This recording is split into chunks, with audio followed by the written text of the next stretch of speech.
The lives of our Christian heroes testify that God deserves to be worshiped daily in our homes by our families.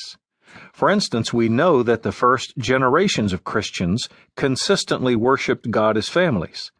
Lyman Coleman, a scholar of early church history, writes about the family worship practices of the Christians in the decades immediately after New Testament times.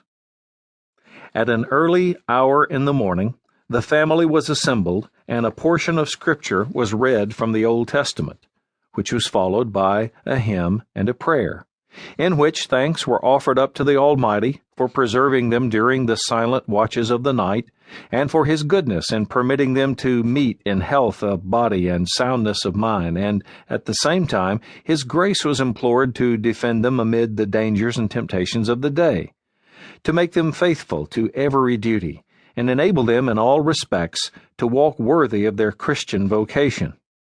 In the evening, before retiring to rest, the family again assembled. The same form of worship was observed as in the morning, with this difference, that the service was considerably protracted beyond the period which could be conveniently allotted to it in the commencement of the day. Tertullian. In the 2nd century, a theologian named Tertullian, circa 160 to 225, wrote about marriage between believers. While no doubt idealizing the relationship, in the midst of his portrayal he describes family worship as an integral part of a Christian home. They pray together, they worship together, they fast together, instructing one another, encouraging one another, strengthening one another.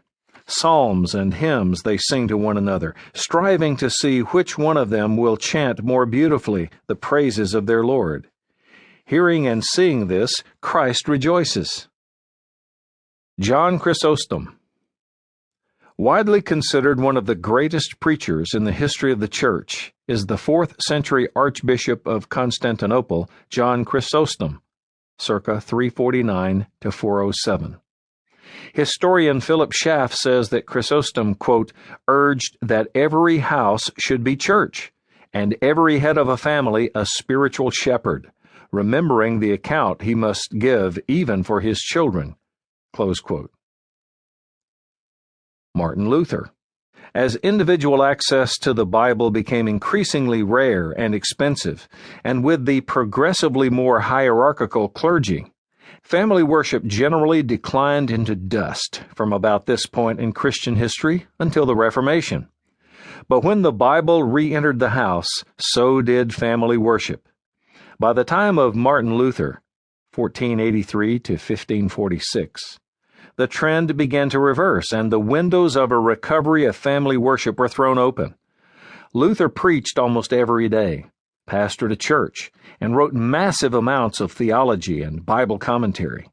But he also recognized that, like any other Christian husband and father, he had the responsibility to be the worship-leading pastor of his family. In one place, Luther wrote,